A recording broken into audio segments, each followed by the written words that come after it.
It's time to check your money with Mike Jennings. Mike Jennings is a wealth advisor at Brackens Financial Solutions Network, LLC, and a registered representative of LPL Financial, member SIPC. Happy Mother's Day, Mike. Happy Mother's Day. I know neither of us are mothers, but I didn't want to forget that it is actually Mother's Day. So make sure, I hope you did what you had to do. absolutely. I was gonna say we both got women in our lives that are mothers, so making sure that they felt appreciated and recognized and needed, honestly, because we all still need whether it's our mothers or our people that we know that are mothers, just that motherly sense There you is just go. something that we need. I just want to make sure you and I did what we had to do. Yes, that's right. That's right. All right. So, what you got going on today? Whew, you know what, George? There's so many topics that can be covered, and for the sake of not sort of rehashing some of the things that we've covered in the last few weeks, and just trying to make sure that we touch on a little bit of everything. I thought we could just cover just a wide array of quick hit topics. Does that sound good? Sounds good to me. All right, let's get right into it then. So for this year, there are new contribution limits for your 401ks, your employer sponsored plans. Now usually we see like an increase of like between 1,000 or 500, usually 500 for like your 401ks or your IRSs and things like IRAs and IRAs. that. Yeah. The standard limit for this year, 2025, has gone up to 23,500. So that's up 500 from last year. So that's the usual case. Um, the catch up for this year. So this is for savers that are over 50 years or 50 years or older. And that's an additional 7,500 that they can save. So altogether with the normal standard contribution, that's $31,000 that they can save for 2025. Now, with Secure 2.0 Act, what went into effect this year for 2025 is what they call, I don't know what they call it. A lot of people call it different things. It's a new thing. So I see some people calling it the super catch up. So this is for savers that are between 60 and 63 years old. Now people there, they have an extended catch up of up to $11,250. So that's 3,750 more than the 7,000, and that brings them to a total of $34,750 a year. Now that's pretty good as far as being able to save that amount of money in a tax deferred environment, a vehicle. That's So a that good, is good. that is Um, good. Absolutely, and We this need some provides good more. news these days. I know that's been a thing in the last few weeks. We've been touching on a lot of things that sometimes don't make much sense, but yeah, we got to get back to some good news. So this provides more opportunity for people that have access to employer-sponsored plans to save money and to, extend their retirement. A lot of people are starting to realize that they need a little bit more money than they thought. When Vicky and I, when we speak to clients about retirement, we ask them, what is your number when it comes to retirement, as far as what is that number you need to have saved up in order to live comfortably in retirement? And for a lot of Americans, this is a stat I pulled from CNBC. A lot of Americans, their number is now up to 1.25 million. 1.25 million. It's like what they need sitting in the nest egg to draw from to feel comfortable. Yeah. Absolutely, absolutely. And just looking around at the current economic conditions and the environment, it's easy to see how someone may need that amount of money in order to live comfortably. So there you go. We got some new contribution limits for this year. Next point, high school student or high school seniors and their families, they are weighing the cost of education almost equally against the education itself. And this is a new thing, but like with anything else, we'll see a increase in the cost of education And we're seeing a little bit of shift in how we think of student loans on the back end as well. So this is really a twofold problem here. Now, George, you and I are both Syracuse University alumni. Yes. Do you remember what it cost you to attend SU back then? Right. So, and we're talking, and in the early, Listen, just keep it to back then. Just keep yeah, it to back back then. then, it was like I think about $10,000. Yeah. Wow. I don't even that didn't even cover my meal plan. Right, right. But and that was a lot then.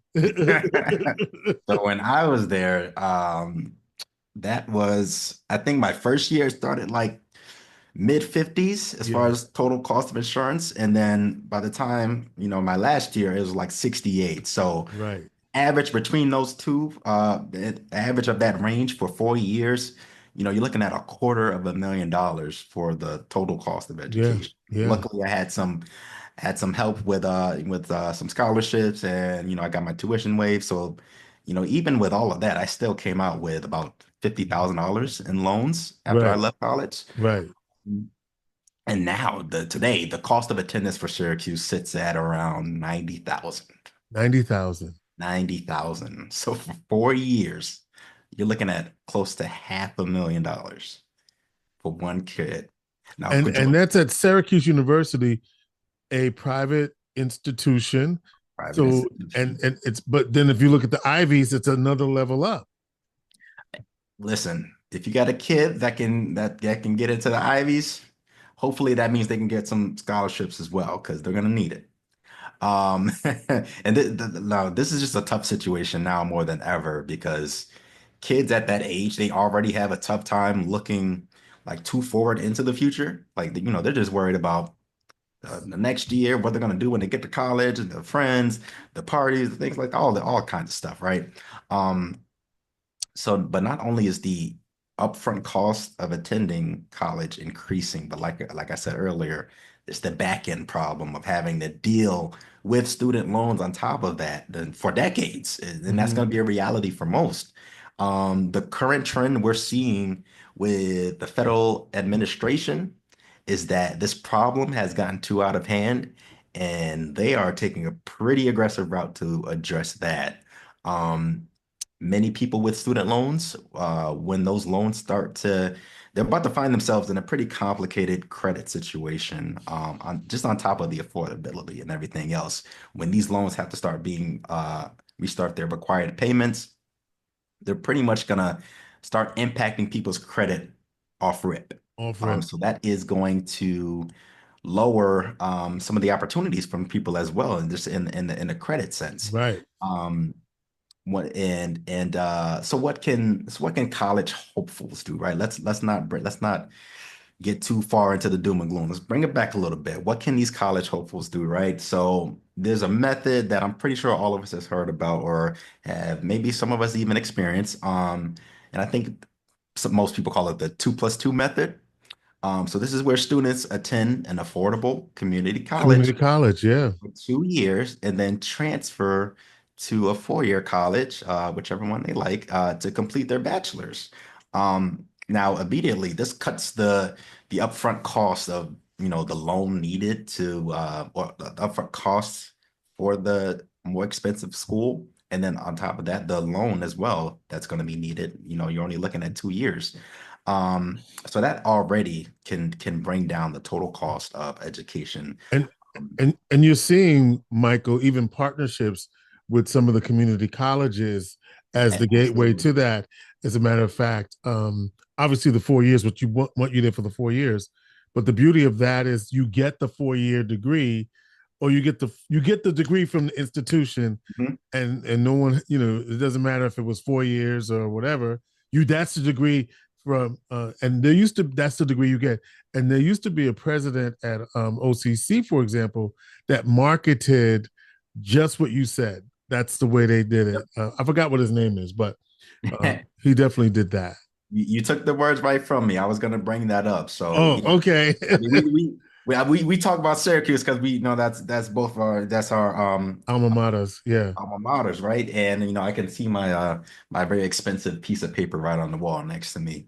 Um, but yes, so right on the Syracuse University website, I believe there's like 23, 24 community colleges that are specifically, explicitly stated right there. Like we have a partnership. You go there for 2 years, you can earn your associates, and then you can switch to and continue on with a 4-year program and then finish out the last of your 2 years at Syracuse. And actually, because you mentioned OCC, they also, I didn't even know this, they had a reverse credit transfer. So let's say you start your 2 years at OCC and you're in a certain program that you can earn an associate's degree with.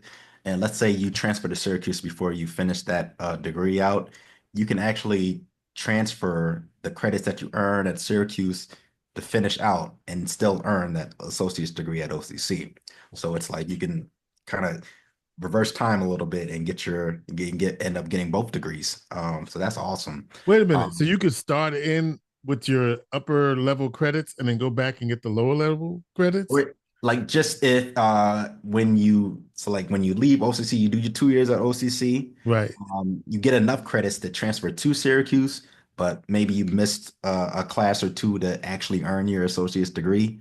You can take a class and at Syracuse To and get have the those credits and Oh, throw those okay. credits back at OCC, and you can still earn an associate's degree, which Nice. for some people that's awesome, right?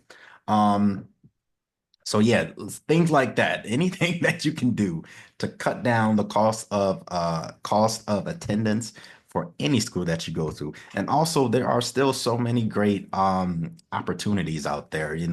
I share with you, George, that I'm in Leadership Greater Syracuse this year.